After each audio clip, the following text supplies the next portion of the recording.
Hello everyone. आज Python का next programme हम यहाँ पर देखते हैं। तो यह हम 3 नंबर रीड करेंगे और तीनों नंबर मान के चलते हैं इंटीजर्स। रीड करेंगे किससे? हमें यूज़र से इनपुट लेना है और फिर हमें उसे अरेंज करके हमें असेंडिंग ऑर्डर में डिस्प्ले करना है। ये सिंपल सा प्रोग्राम। अब हम देखते हैं बाकी प्रोग्राम लॉजिक भी, और उससे पहले हम इनपुट लेते हैं यूज़र से। तो इसके लिए हमारे पास एक फंक्शन है जो है इनपुट फंक्शन। अब हमने यूज़र से इनपुट लिया और उसे हमको इंटीजर में चेंज करना है पहले इंट फंक्शन से, उसके बाद हम इन्हें वेरिएबल्स में रखेंगे, क्योंकि इनपुट फंक्शन वो एज अ स्ट्रिंग इनपुट लेता है और अगर हम इंटीजर में कन्वर्ट नहीं करेंगे तो हम कैलकुलेट नहीं कर पाएंगे उन नंबर्स को। अब चलिए हम लॉजिकल पार्ट में भी आते हैं और यहाँ पर हम पहले एक डमी वैल्यू ले लेते हैं। तो फर्स्ट हम ए में रखते हैं जो सबसे छोटा नंबर है। अब 5, 7, 9 सपोज़ ये 3 नंबर इनपुट दिया। अब हमें इफ ब्लॉक, मतलब हिंदी में हम बोले तो अगर, यहाँ पर ए में 5 है और बी में 7 है and A is less than equal to C, 5 is less than equal to 9, और यहाँ पे हमने एंड ऑपरेटर यूज़ किया है, मतलब दोनों कंडीशन ट्रू होगा तभी ये ट्रू बताएगा। और उसके अंदर अभी देखिए हमने यूज़ करना है नेस्टेड इफ़। तो यहाँ पर अगर दोनों में ही अगर प्रिंट कोई भी एक प्रिंट लेगा तो फर्स्ट 5 ये तो स्मॉल है ही। अब नेक्स्ट जो नेस्टेड इफ़, जो अंदर वाला इफ़ है, इसमें हमें बी और सी इन दोनों में देखना है कौन छोटा है। अगर B is less than equal to C हुआ, अगर ट्रू इवेल्युएट हुआ तो फर्स्ट वाला प्रिंट काम करेगा। तो क्या होगा, ए बी सी इस तरह से प्रिंट कर रहा है। और अगर ठीक ऑपोजिट हुआ, अगर हमने सी में स्मॉल नंबर लिया तो ये फर्स्ट वाला इफ़ काम नहीं करेगा, एल्स में आ जाएगा और 5, 7 और 9 मतलब ए सी बी इस तरह से प्रिंट करेगा।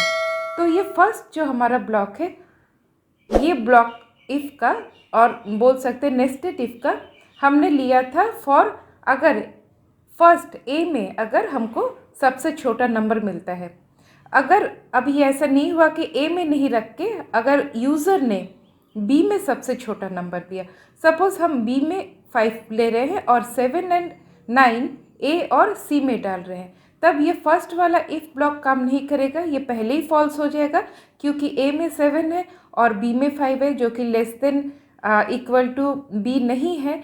तो फर्स्ट एक फॉल्स हो जाना मतलब इफ़ के अंदर यहाँ पर ये ब्लॉक एग्जीक्यूट नहीं करेगा।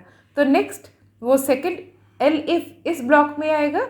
तो एल इफ़ ब्लॉक में अभी फिर से हम यहाँ पर रिप्लेस करके देखेंगे कि बी क्या ए से या फिर बी क्या सी से कम है। तो यस ट्रू, जैसे ही ट्रू मिलेगा, क्योंकि एंड ऑपरेटर है, हमको दोनों कंडीशन ही ट्रू होना है। तो इन दोनों प्रिंट में फर्स्ट तो वो 5 को रखेगा ही क्योंकि बी में सबसे छोटा है, और उसके बाद चेकिंग करेगा जो 2 वेरिएबल हमारे छूट गए हैं जो है ए एंड सी। अगर ए एंड सी में ए छोटा है तो फर्स्ट वाला प्रिंट में वो आ जाएगा 5, 7, 9, और उल्टा हुआ अगर ए में और सी में अगर सी लेस है और ए ज़्यादा है, तब इफ़ ये कंडीशन फॉल्स हो जाएगा और फर्स्ट वाला प्रिंट काम नहीं करेगा, फिर एल्स में चला आएगा और बी सी ए मतलब 5, 7, 9 हमारा प्रिंट सेम ही रहेगा, सिर्फ वेरिएबल ये डिफरेंट है क्योंकि वेरिएबल में डिफरेंट नंबर्स आ गए हैं और उन नंबर के हिसाब से हम यहाँ काम कर रहे हैं। अब थर्ड ऑप्शन, हमने ए में अगर छोटा नंबर हुआ तो देख लिया फर्स्ट इफ काम कर गया। अगर सेकंड में अगर छोटा नंबर रह रहा था, स्मॉल नंबर रह रहा था, तो सेकंड एलिफ काम किया। और अगर थर्ड ऑप्शन यहाँ पर अगर सबसे छोटा नंबर यूज़र ने इनपुट किया तो और बाकी कौन रहता है, एक एल्स डालने से ही हो जाएगा।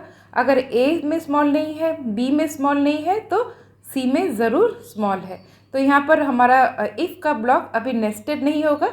तो चलिए फिर से हम यहाँ पर नंबर्स लिख लेते हैं 7, 9, 5। अभी हमने सी में सबसे स्मॉलेस्ट वाला नंबर लिया, तो जाहिर सी बात है सी में स्मॉलेस्ट और चेक करने की ज़रूरत ही नहीं क्योंकि फर्स्ट 2 इफ़ में वो चेक कर चुका कि ए बी ये दोनों स्मॉल नहीं है। अभी सिर्फ हमें ए और बी में इन दोनों में कौन सा स्मॉलेस्ट है ये निकालना है। अब if A is less than equal to 9 मतलब A is less than equal to B, तब फर्स्ट वाला प्रिंट करेगा, और अगर हमने बदल दिया नंबर तब क्या होगा, फर्स्ट वाला इफ़ ये कंडीशन काम नहीं करेगा, सेकंड एल्स पार्ट में आ जाएगा और CBA मतलब 579 इसका प्रिंट हमें चाहिए था। तो ये तीनों ब्लॉक बिकॉज 3 हमारे पास कंडीशन है, इसलिए हमें इफ़, एलिफ और एल्स ये तीनों इफ़ ब्लॉक यूज़ करने पड़े। आपके पास ये क्लियर है। और इफ़ के अंदर हमने यूज़ किया एक नेस्टेड इफ़। तो फर्स्ट इफ़ में हमने, अगर हमारे पास ए में सबसे स्मॉलेस्ट आता तो उसके लिए हमने रखा, सेकंड एलिफ में बी अगर स्मॉल होता उसके लिए था, और थर्ड में सी अगर लोएस्ट होता तो इसके लिए ये ब्लॉक था।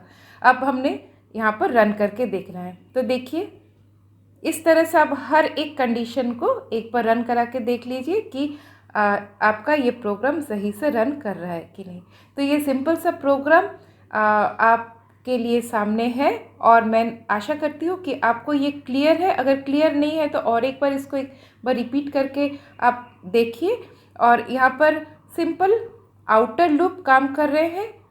एक नंबर के लिए फर्स्ट ए अगर स्मॉल हुआ, सेकंड वाला बी अगर स्मॉल हुआ, थर्ड वाला सी अगर स्मॉल हुआ, और उसके बाद प्रोग्राम थोड़ा सा छोटा बन जाता है। नेस्टेड इफ़ इसके अंदर आके उसे सिर्फ 2 नंबर से कंपेयर करना है। फर्स्ट हमें एक सबसे स्मॉलेस्ट मिल जा रहा है, उसके बाद सेकंड स्मॉलेस्ट, और जो थर्ड नंबर है, इनमें हमको कंपेयर करके देखना पड़ रहा है। तो चलिए आज के लिए इतना ही ये ट्यूटोरियल। अगर पसंद आए तो लाइक ज़रूर करना, और सब्सक्राइब नहीं किया चैनल को तो सब्सक्राइब कर लेना। फिर से मिलते हैं और एक नए ट्यूटोरियल के साथ, नए प्रोग्राम के साथ।